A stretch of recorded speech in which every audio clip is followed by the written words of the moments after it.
Welcome to Cinema Chronicles, the channel that brings a cinematic feel to history and real stories of life behind hardened communities throughout the world. In this series, we will dive into the real stories of garrisons, governments, gangsters, and the early Rastafarian movement that shaped Jamaica's political divide. Please remember to like, share, and subscribe to this channel so I can bring you more content. This is part 1 of a 10-part series, exploring how Jamaican politicians built the island's political garrisons, and how those same garrisons became deeply tied to Jamaican politics from the 1960s until today.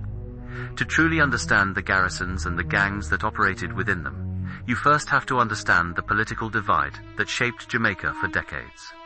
The Jamaica Labour Party, or JLP-aligned gangs, included groups such as the Phoenix Gang, which later evolved into the infamous Shower Posse, the Untouchables, Rima 13, One Order Gang, and the Gully Posse, which operated heavily out of Brooklyn, New York. On the other side were the People's National Party, or PNP-aligned gangs. Groups like the Vikings, Spanglers, Junglists, and eventually the feared Klansman Gang. The JLP-aligned garrison communities included Tivoli Gardens, Denhamtown, Rosetown, Backbush, McGregor Gully, Southside, Tower Hill, Federal Gardens, and Rima, also known as Wilton Gardens, which later switched political allegiance in 1986 and became a PNP territory. The PNP-aligned garrison communities included Arnett Gardens, better known as Jungle, Matthews Lane, Jonestown, Hannahtown, Waterhouse, Tel Aviv, Dunkirk, Nannyville, Rockfort Warieka Hill, and Payneland, which was forced to change political allegiance in the early 1970s. In 1962, Jamaica became an independent nation under the leadership of William Alexander Clark, better known as Alexander Bustamante. But despite independence, many Jamaicans remained trapped in poverty. The slums were overcrowded, opportunities were scarce, and for many citizens, survival depended on political loyalty. Under Bustamante's Jamaica Labour Party, housing and employment quickly became political weapons. The political hierarchy took advantage of the desperation of the poor, offering jobs, food, and homes in exchange for support and obedience. And from that moment on, politics in Jamaica became more than elections. It became tribal. The relationship between politicians and the poor would shape one of the darkest and most violent periods in Jamaican history. What made it even more tragic was that many ordinary Jamaicans were fighting and dying over political ideologies they barely understood. Neighbors turned against neighbors. Entire communities became divided by color, party, and loyalty. And the very people who fueled the violence were often praised like heroes, while the country itself slowly descended into chaos. The blueprint of the garrisons. Most Jamaicans were aware that Tivoli Gardens was the first garrison created by unscrupulous politicians. Others might point to Arnett Gardens, better known as Jungle. These communities became notorious as two of the most violent places in Jamaica's history. But the truth is far more complicated. Long before the political wars of Tivoli and Jungle reached their peak, the very first political garrison was actually Tavares Gardens, a community better known as Payneland. Though not as historically feared as the areas that came after it, Payneland became the blueprint for political tribalism in Jamaica. Located near Spanish Town Road, the area built by its namesake D.C. Tavares, then Minister of Housing, was made up of high-rise apartment blocks and low-income housing schemes. But beneath the concrete was something much deeper, a social experiment built around political loyalty. And from the very beginning, Payneland was heavily populated with loyal supporters of the Jamaica Labour Party. Then came the years between 1963 and 1966. Under the guidance of Edward C.R. Gay, then Minister of Welfare and Development, the Payneland experiment was expanded into something Jamaica had never seen before. The slum community of Bacco Wall, located west of downtown Kingston, was demolished and cleared away. Entire families, many of them supporters of the opposition People's National Party, were driven out from the community they had lived in for generations. What replaced it would change Jamaica forever. From Bacco Wall to Tivoli and the Rastafarian resistance. In the early 1900s, Jamaica existed under a brutal system of racial capitalism. The poorest citizens were overwhelmingly dark-skinned black Jamaicans, while wealth, power, and privilege remained concentrated in the hands of the white elite and a small class of lighter-skinned Jamaicans. Under the lingering authority of the British Crown, economic opportunity was distributed along color lines, and black Jamaicans were pushed to the very bottom of society. One of the clearest examples of this reality was a place called Bacco Wall, a crowded tenement settlement near the heart of Kingston. Though desperately poor, Bacco Wall was alive with culture, spirituality, and resistance. It was home to a large Rastafarian community, men and women who rejected the colonial system that had oppressed black people for generations. The Rastas of Bacco Wall were not simply squatters living in poverty. They saw themselves as spiritual warriors. They embraced black identity, celebrated African heritage, and openly preached liberation from racial oppression. And because of that, their very existence became a threat to Jamaica's social and political order. By the late 1930s, the British colonial government, along with Jamaica's rising political class, had begun viewing the Rastafarian movement as dangerous and subversive. The Rastas could not easily be controlled. They could not be bought. And they refused to blindly follow the political system that many poor Jamaicans depended on for survival. Their message was radical for its time: black self-governance, African repatriation, and freedom from colonial domination. And they preached that message loudly. Neither of Jamaica's two major political parties, the PNP, nor the JLP, fully embraced the Rastafarian cause. Even before independence, politicians feared that openly supporting the movement could trigger racial unrest across the island. Then came 1962. Jamaica gained independence from Britain, but for many Rastafarians, nothing had truly changed. To them, independence was only symbolic. The same colonial structures remained in place, and the fact that Alexander Bustamante, a man deeply connected to British political interests, became Jamaica's first prime minister, only deepened their distrust. But the conflict between the state and the Rastafarian movement had already intensified years earlier. In 1960, government forces raided the headquarters of Reverend Claudius Henry, one of the most influential Rastafarian elders of the era. Henry had been organizing efforts to repatriate black Jamaicans back to Africa. During the raid, authorities claimed to have discovered a letter addressed to Fidel Castro, allegedly requesting Cuban support to overthrow the Jamaican government. Whether true or exaggerated, the discovery changed everything. The Rastafarian movement was now officially labeled a national security threat. And with that label came justification for systematic repression. The Rastas of Bacco Wall were no longer viewed as simply poor and unwanted. They were now considered dangerous.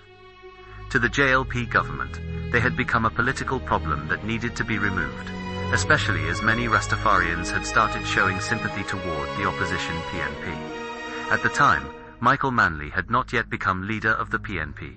His father, Norman Manley, was still at the helm of the party. But after years of hostility from the JLP, many Rastas began seeing the PNP as the lesser of two evils. And that shift in political sympathy would have lasting consequences for Jamaica's future. There were many incidents of Rastafarian oppression during those years, but one of the earliest and most significant was the destruction of Pinnacle. Pinnacle was the first major Rastafarian settlement in Jamaica, founded in the 1940s by Leonard Percival Howell, one of the founding fathers of the Rastafari movement. It was more than just a community. Pinnacle represented self-reliance, black empowerment, and spiritual freedom outside the control of the colonial system. The residents farmed their own food, governed themselves, and lived according to Rastafarian principles. But to the Jamaican state, that independence was dangerous. After years of harassment, police raids, and surveillance, the government finally moved to destroy Pinnacle in 1954 under the leadership of Alexander Bustamante. The operation was brutal. Rastafarians were dragged from the community, beaten, humiliated, and arrested. Many had their dreadlocks forcibly cut, while homes and farmlands were destroyed. But the persecution of the Rastafarian movement did not end with Pinnacle. In fact, it became even more violent after independence. One of the darkest chapters in Jamaican history came only 1 year after independence itself. The Coral Gardens incident, remembered by Rastafarians as Bad Friday. The events unfolded between April 11th and April 13th, 1963, but the roots of the violence stretched back years earlier. Throughout the 1950s and early 1960s, Rastafarians across Jamaica faced constant police harassment, arrests, and state repression. In 1950, police raided Coral Gardens and arrested several Rastafarians for possession of ganja, a sacred herb used in Rastafarian ceremonies. Then, in 1959, tensions exploded at Coronation Market after a confrontation between a Rastafarian security guard and a policeman. The guard was severely beaten. Protests erupted. Police vehicles and fire trucks were attacked and burned, and fear spread throughout the area. That very market stood within Bacco Wall, before the creation of Tivoli Gardens. Then, in 1961, another shocking act of violence took place. A Rastafarian man named Rudolph Franklin was shot 6 times in the stomach by a police officer. He survived after emergency surgery, but the incident deepened anger and distrust between Rastafarians and the Jamaican state. By 1963, tensions had reached a breaking point. Coral Gardens, including the historic Rose Hall property, had become valuable land targeted for tourism development. The Rastafarians farming there were increasingly seen as obstacles to economic expansion. Then came the spark. On April 11th, a group of Rastafarians, allegedly armed with spears and machetes, attacked and set fire to a gas station. A violent confrontation followed between Rastas and police. By the end of the clash, 3 Rastafarians were dead, along with 2 police officers and 3 civilians. The government's response was swift and merciless. Prime Minister Alexander Bustamante reportedly issued a chilling order: bring in all Rastas, dead or alive. What followed was a nationwide crackdown. Police and military forces swept through communities across Jamaica. Rastafarians were dragged from their homes, beaten in the streets, and thrown into detention camps. Some were killed. Many had their dreadlocks forcibly shaved off, a direct attack on their spiritual identity and dignity. Estimates suggest that at least 150 Rastafarians were detained during the operation. But Coral Gardens was more than just an isolated massacre. It was a message. A declaration that black liberation, African pride, and spiritual resistance would not be tolerated if they threatened tourism, political power, or Jamaica's racial hierarchy. And the Rastafarians of Bacco Wall understood that message clearly. They remembered what had happened at Pinnacle. They knew they were not safe. They were politically inconvenient, spiritually defiant, and increasingly sympathetic toward the PNP. Soon after, Bacco Wall itself would be destroyed. The bulldozers came, and an entire community disappeared beneath concrete and political ambition. In its place rose Tivoli Gardens, a carefully engineered political stronghold, and the crown jewel of Edward Seaga's vision for a modern JLP fortress. Tivoli Gardens was never just another housing scheme. It was a calculated, state-funded political stronghold. Edward Seaga's vision transformed the area into a carefully engineered enclave, built in phases and populated entirely by loyal supporters of the Jamaica Labour Party. Inside Tivoli, different areas developed their own identities. Areas like Top 10, Java, Belgium, Haiti, Bumps, and Rasta City, each having its own reputation, but all were united by one thing: political loyalty. None of it happened by accident. Tivoli Gardens was designed to become the JLP's headquarters in West Kingston, a fortress built for what many politicians knew was brewing: urban warfare. By 1972, Tivoli Gardens was fully completed, and its influence had begun spreading outward. Across Spanish Town Road, one of the first communities absorbed into Tivoli's growing political sphere was Denham Town. For years, Denham Town had been considered politically mixed. But over time, pressure, geography, and survival pushed many residents toward the green banner of the JLP, not necessarily because of ideology, but because of proximity and power. Nearby stood the lower half of Trench Town, including Rima, also known as Wilton Gardens, along with Rosetown. At the time, both communities were firmly aligned with the JLP. detail many younger Jamaicans today often forget, especially since REMA would eventually shift its allegiance to the PNP during the late 1980s. This section of Trenchtown carried enormous cultural importance. It was the home of Bob Marley and the Wailers, and one of the most recognized communities in Jamaican music history. By the late 1960s and early 1970s, some successful musicians had begun improving their homes and surroundings, giving this area a growing sense of pride and upward mobility. But beneath the music, the deeper transformation taking place was political. Together, Tivoli Gardens, Denhamtown, REMA, and Rosetown formed what many saw as the JLP's Western Kingdom. A green belt of loyal communities prepared to defend their territory at all costs. Not just with votes, but with violence. PNP strike back. While the JLP was busy establishing its political strongholds during the late 1960s, the PNP watched carefully from the sidelines. At the time, they lacked the state power needed to compete with the growing influence of Tivoli Gardens and the JLP Garrisons. But they were paying attention and taking notes. Everything changed in 1972, when Michael Manley and the People's National Party swept to victory in the general election. Now the balance of power had shifted, and the PNP was ready to strike back. At the center of this political counteroffensive was Anthony Spaulding, Manley's newly appointed Minister of Housing. His assignment was clear: build the PNP's own political fortress. The location chosen was the upper half of Trenchtown, an overcrowded area known as Ghost Town, filled with zinc fences, tenement yards, crushing poverty, and rising violence. Spaulding quickly completed the first scheme started by the JLP government. Then 7 more rapidly followed: Pegasus, Brooklyn, Angola, Texas, Havana, Mexico, and Zimbabwe. Names that were already known far beyond Jamaica's borders. Together, these 8 schemes would form Arnett Gardens, though on the streets, everyone knew it by another name: Concrete Jungle. Jungle became the PNP's answer to Tivoli. And, like Tivoli, it was not merely a housing project, it was a fortress. Built from concrete apartment buildings and tightly spaced houses, Jungle was designed to become a stronghold of political loyalty, a fortress of red. Its purpose was both social and strategic. To the PNP, Jungle represented power, protection, and political survival. What Tivoli was to Edward C. R. Garr, and the JLP Jungle became to Manley and the PNP. A community willing to defend its political identity at any cost.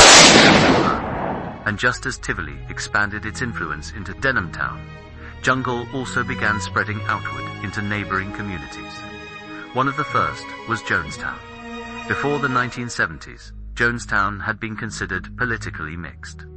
But with the PNP now controlling the government, and Jungle rapidly growing in influence, the political color of Jonestown quickly turned bright red. The same formula repeated itself once again: proximity bred loyalty and fear. Beside Jonestown sat Hannahtown, another key neighborhood that shouted PNP. Together, Jungle, Jonestown, and Hannahtown formed a powerful red cluster, united by politics. Nearby, Craigtown was also pulled into the conflict, and Matthews Lane, the headquarters of the Spanglers Posse, waved their red flag as well. By now, both political parties had created their own urban kingdoms in the Kingston Western Police Division. This was no longer simply housing development. It had become a dangerous game of concrete chess, and Kingston itself was the board. The city was carved into political enclaves. Communities like Tivoli and Jungle were built for this reason. But older communities were colonized and occupied politically. 2 parties, 2 urban armies. A map where borders weren't drawn by fences, but by fear. These were no longer ordinary neighborhoods. They were garrisons. Please join me for part 2 of this series, where I will introduce you to the warlords who controlled these communities, and introduce you to the East Kingston and Spanish Town communities. Thank you for watching. Please like, share, and subscribe, and hit the notification bell for more of this content.